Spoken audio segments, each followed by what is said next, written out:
The situation that we're watching at the moment is as stark as it could possibly be. We have, on the one hand, the people who murdered Elijah McClain, murdered Breonna Taylor, murdered Daniel Prude, murdered so many, walking free. And the people that are being arrested and prosecuted by those prosecutors' offices that are doing nothing about police who murder. The people that are being arrested and jailed and threatened with massive penalties and jail time, prison time, are those that are willing to stand up and fight for racial justice. And make no mistake, this is completely an attack on a powerful movement that is sweeping the streets, a movement that is drawing millions of people into political life, many of whom were never engaged in these kind of actions before. This is an attack on peaceful protesters. This is an attack on people for one single reason, and it is because as a unit, as a group, as an assembly of people coming together and making common cause, they are demanding justice, and they're demanding justice of the police department. They're demanding justice that would affect these police officers, that would affect these police departments, that would affect these prosecutors' offices. And so what do? They want to arrest them because they are trying to send a message. They're trying to send a message to everyone that they need to step back. And this must have the opposite effect.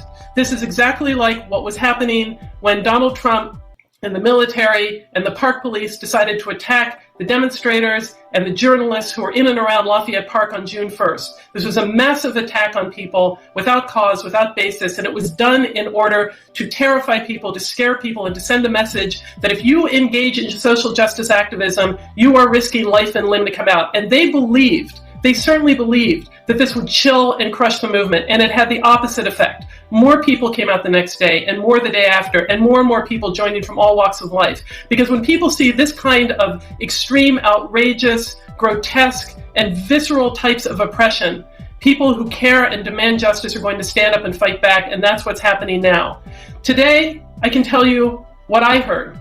And I heard a terrifying scene of someone on the phone with the police trying to smash the door in, with a SWAT team, with a military tank or truck outside, with a police unit threatening to break down the door and refusing to show an arrest warrant, refusing to slide an arrest warrant under the door, refusing to hold an arrest warrant up. A person who is being threatened with arrest is entitled to see that warrant. They were refusing to do it. This was obviously an intentional operation intended to sow fear, intended to be terrifying, intended to send a message. We all need to take that message and send it back.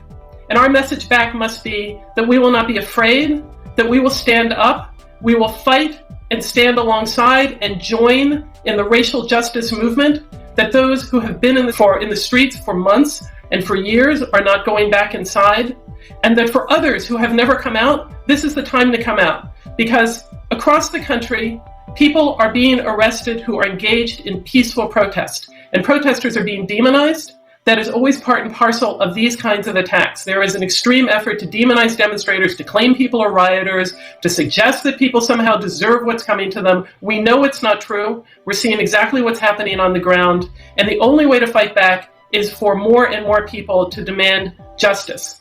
The government is hoping that this type of attack not only will impact and affect those who are being threatened with jail time, those who are wrongfully arrested, and those who we're going to be fighting to free, but that it will impact everyone else.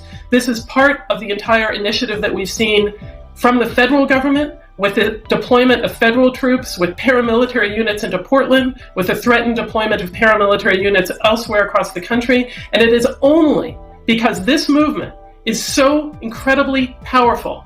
It is shaking the foundations of institutional racism. It is shaking the foundations of the police and the police apparatus and the police structure that causes so much damage and that has gone unchallenged for so long, at least unchallenged by this number of people in the United States who are forcing and demanding change. So the number one thing that we can't do is be afraid. We can't go back inside, and we have to stand and fight and help anyone that gets targeted, wrongfully targeted by these prosecutors and these police who are doing everything they can to shut down the movement.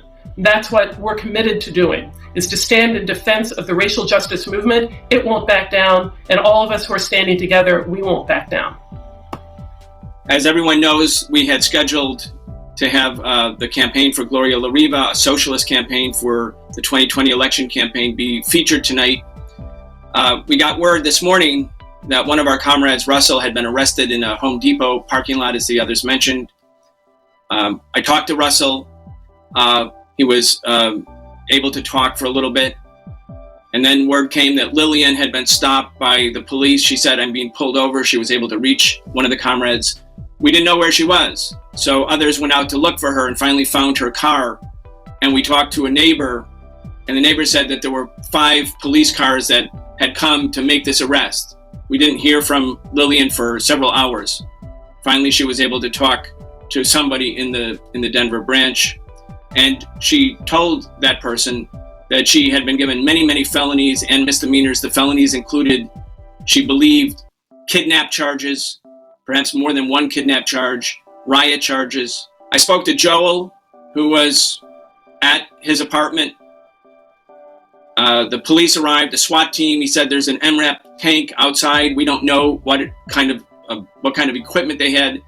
But as I was talking to him, you could hear the pounding, them demanding that he come outside, that he was going to be arrested. And he said, "I want to see an arrest warrant." They wouldn't show it to him. And then we got word that another comrade was arrested. And we're getting news that perhaps others in the movement against racism and demanding justice for Elijah McClain have also been arrested. They could have arrested these people any which way, but the way they arrested them was clearly designed to send a message. They were sending a message that you better not mess with the Denver police. You better not challenge our racism. You better not challenge our license to be judge, jury, and executioner against whomever we want. How dare you organize Black and brown and indigenous and white and Asian American and Native people to stand together to demand justice? How dare you, these organizers, bring together a mass movement that could sustain itself day after day, week after week? That's what's happened in Denver. The police did all of this, choreographed this, calibrated this, designed to create maximum fear. And our comrades are still in jail today. And they may be in jail for some time. We don't know. These are very, very serious charges. It's very important under these circumstances to realize the significance not simply of having a movement, but having an organization. Because the PSL, as a national organization dedicated to the struggle of working class and poor communities, the struggle against racism and against misogyny, against the bigotry directed against the LGBTQ community, dedicated to the fight against war and for peace, an organization that can deal with many, many issues and has trained organizers. We are not about to lie down, take this, become passive, retreat, become intimidated, and say in the face of police terror and police repression and police intimidation, we're not going to keep organizing. We're not going to do that. In fact, we're going in the opposite direction. We're going to accelerate this movement. It's going to grow. Resistance meets repression. And frequently the oppressors believe the repression will drive the oppressed back into the closet, back into retreat, back into the shadows. But repression can have the opposite effect. It can be a catalyst for more resistance, for more protest. Look at every process around the world, everywhere. Whenever real movements for social change come into existence, the powers that be use the police, they use the powers of the state, they use coercion and violence and intimidation to destroy the movement. And every movement that actually succeeds, that proves its validity and its viability, has to deal with the repression, has to overcome the repression, and has to use the repression as a catalyst for an even greater struggle. And our comrades in Denver have that perspective, and we support them. That's what it means to have an organization. You're not alone. You're not by yourself. You're not able to be atomized and picked off by the police. On Saturday at noon, the comrades in Denver and others in the movement in Denver are coming together for a mass protest, demanding justice for Elijah McClain, demanding that those killer cops be held accountable for their murder, and now demanding the freedom for these people who have been arrested and demanding that those charges be dropped. I was just on the phone with comrades in other cities in the Southwest. They're going to come to Denver on Saturday. Even if it's a long drive, they're going to come. And we have people from around the country who are coming to Denver. In fact, we have to shine a bright light on the Denver and Aurora police and make it clear that when they use repression to destroy a movement for social justice, that we, the movement of the people around the world, won't let them succeed. But we need organization. That's what we're doing. That's what the PSL exists for. To build an organization so that whether the movement is up or down, whether it's ebbing or flowing, whether it's going through a tidal wave of support or whether it has to retreat under some circumstances, the movement retains and sustains its viability. That's what organization means. And it means you have the collective. It means you are not alone. It means you have comrades.